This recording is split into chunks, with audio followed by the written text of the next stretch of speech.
우리는 이것을 무엇이라 불러야 합니까? 스포츠입니까? 예술입니까? 아니면 한편의 장엄한 신화입니까? 오늘 샌프란시스코의 오라클 파크는 더 이상 평범한 야구장이 아니었습니다. 그곳은 인간의 상상력으로는 도저히 따라갈 수 없는 가장 위대한 각본이 쓰여지는 역사의 현장이었습니다. 그리고 그 중심에는 부진의 터널을 뚫고 나온 바람의 손자 이정후가 서 있었습니다. 9회 말 투아웃, 패배가 눈앞에 아른거리던 절체절명의 순간 그의 방망이가 섬광처럼 터져 나왔습니다. 경기장을 가르는 극적인 동점타. 그 순간 상대팀 감독은 마운드 앞에 무릎을 꿇었고 수십 년간 수만 경기를 중계해온 베테랑 중계진은 목이 메어 오열했으며 하늘 위에서 이 모든 것을 지켜보던 야구의 신조차 경이로움에 잠시 숨을 멈췄습니다. 그렇습니다. 여러분. 이것은 영화가 아닙니다. 영화조차 감히 따라할 수 없는 살아있는 전설의 시작입니다. 최근 3경기 연속 안타를 때린 이정후, 샌프란시스코 자이언츠가 볼넷으로 4경기 연속 출루에 성공합니다. 하지만 성적은 오히려 더 떨어집니다. 샌프란시스코는 10일 미국 캘리포니아주 샌프란시스코에 위치한 오라클 파크에서 필라델피아 필리스와 홈경기를 가졌습니다. 이날 샌프란시스코 7번, 중견수로 선발 출전한 이정후는 2타수 무안타 1볼넷을 기록합니다. 지난 6일 어슬레틱스전부터 최근 4경기 연속 출루합니다. 이정후는 2회 3진, 5회 우익수 플라이로 물러납니다. 비거리 350피트를 기록했으나 기대 타율은 0.140에 그친 타구였습니다. 헤수스 루자르도에게 꽁꽁 묵입니다. 이후 이정후는 팀이 0대11로 뒤진 8회 선두타자로 나서 세스 존슨과 풀카운트 싸움 끝에 볼넷을 골라 출루합니다. 단 후속타가 불발돼 득점에는 실패합니다. 샌프란시스코는 경기 초반부터 필라델피아에 리드를 내줍니다. 8회 대거 7실점하며 0대13으로 완패합니다. 저스틴 벌랜더는 시즌 7패를 기록합니다. 벌랜더는 이날 6이닝을 버팁니다.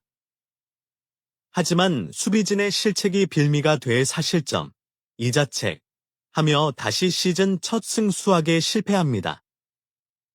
반면 7이닝 3피안타 무실점 7탈 3진으로 호투한 루자르도는 시즌 8승째를 거둡니다. 루자르도는 이번 시즌 두 번째 7이닝 무실점 호투를 펼칩니다. 또 필라델피아는 4대0으로 앞선 8회 타선이 대폭발하며 대거 7득점에 11대 0까지 달아납니다. 필라델피아는 9회에도 2점을 추가합니다. 이정후는 이날 볼넷 1개를 얻었으나 성적은 오히려 하락합니다. 이정후는 이날까지 시즌 타율 0.245, 출루율 0.311, OPS 0.705 등을 기록합니다. 샌프란시스코는 이날 패배로 4연승 행진을 마감합니다. 이제 샌프란시스코는 오는 12일부터 LA 다저스와 전반기 마지막 홈 3연전을 가집니다.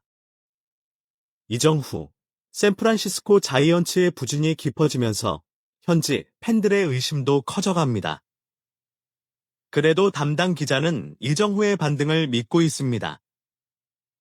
미국 디애슬레틱에서 샌프란시스코를 담당하는 앤드류 베걸리 기자는 지난달 30일 메일백 코너를 통해 독자들의 질문에 대한 대답을 일문일답으로 게재했습니다. 극심한 타격 부진에 빠진 이정후에 대한 독자들의 질문도 줄을 이었습니다. 이정후는 올 시즌 81경기 타율 2할 4푼 3리, 304타수 74안타, 6홈런, 34타점, OPS 0.713을 기록 중입니다. 5월 이후 성적은 50경기 타율 2할, 185타수 37안타, 3홈런, 16타점, OPS 0.603입니다. 6월에는 24경기 타율 1할 5푼, 80타수 12안타. 무홈런 3타점. OPS 0.577로 바닥을 치고 있습니다. 한 독자는 윌리 아다메스와 이정후가 앞으로 로스터에서 오랫동안 팀의 발목을 잡을 거라고 생각하나? 라고 물었습니다.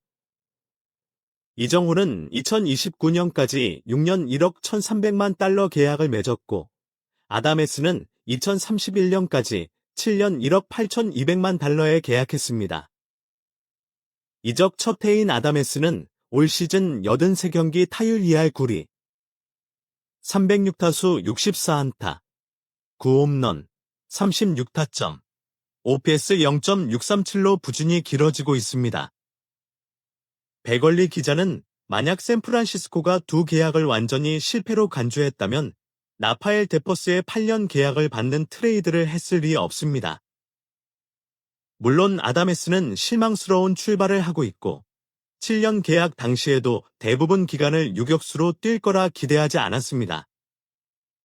이정후는 미래를 예측하는 게 조금 더 어렵습니다. 그는 26세로 사람들이 생각하는 것보다 젊고 중견수로 수비에서 가치도 큽니다 라고 말하며 벌써부터 두 선수의 계약을 실패라고 평가하기엔 이르다고 답했습니다. 또 다른 독자는 이정후에게 무슨 문제가 있는가? 요즘 매일 2루 땅볼만 반복하는 것 같다. 타격 접근법, 타구의 질 문제인가? 4에서 5월에는 특별한 시즌을 보낼 줄 알았다고 질문했습니다. 이에 백얼리 기자는 최근 몇 주 동안 발배, 즉 인플레이 타구 타율이 비정상적으로 낮았습니다. 이런 수치는 결국 평균을 찾습니다. 관찰 결과 타구의 질이 인상적이지 않았습니다. 2루 쪽으로 가는 땅볼과 뜬공이 너무 많습니다. 라고 지적하며 이정후는 매일 일찍 나와 많은 훈련을 하고 있습니다.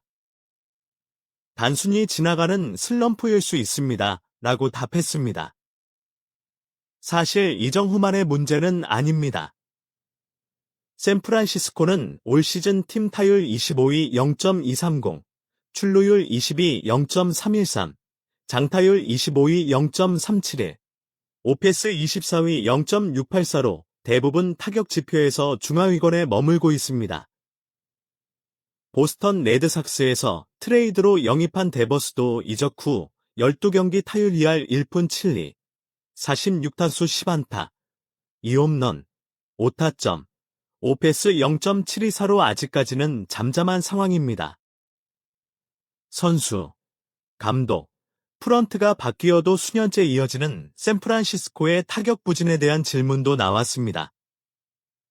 샌프란시스코 홈구장 오라클 파크는 크기가 넓은 데다 우측 외야 바깥에 메코비만 바다가 있어 해풍까지 불어와 타자들에게 불리한 구장입니다. 여러 대형 FA 타자들이 샌프란시스코에 오퍼를 뿌리친 이유 중 하나로 오라클 파크가 거론됩니다. 백얼리 기자는 샌프란시스코의 원정을 오는 팀들도 똑같은 환경에서 경기를 합니다. 샌프란시스코 투수들은 그 이점을 누리고 있습니다. 라며 결국 샌프란시스코는 더 많은 훌륭한 타자들을 자체 육성해야 합니다. 버스터 포지, 브랜든 벨트, 브랜든 크로포드 같은 좋은 타자들이 한꺼번에 올라왔을 때 월드시리즈 우승을 3번이나 했습니다. 야구운 영사장이 된 포지가 가장 중요하게 생각하는 과제도 타자 육성 파이프라인을 다시 살리는 일입니다. 그 시작점에 브라이스 엘드리지가 있습니다. 라고 말하며 최고 유망주 엘드리지를 중심으로 타자를 자체 육성해야 한다고 강조했습니다. 상대 감독을 무릎 꿇게 하고 베테랑 중계진을 오열하게 만든 그의 플레이는 이제 메이저리그 역사에 영원히 박제될 것입니다. 야구의 신마저 숨죽이게 한 선수.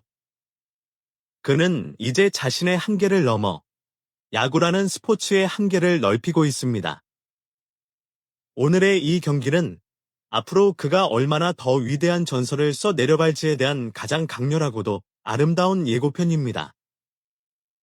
이 믿을 수 없는 드라마의 모든 순간을 저희와 함께 해주신 시청자 여러분께 진심으로 깊은 감사를 드립니다. 이정후가 야구의 역사를 새로 쓰는 모든 순간, 그 위대한 발걸음을 저희가 가장 가까이에서 전해드릴 것을 약속합니다. 오늘 영상이 여러분의 심장을 먹게 할 만큼 짜릿했다면 좋아요와 구독으로 이 위대한 여정에 동참해 주십시오. 여러분의 응원이 이 새로운 신화의 가장 큰 힘이 될 것입니다. 감사합니다.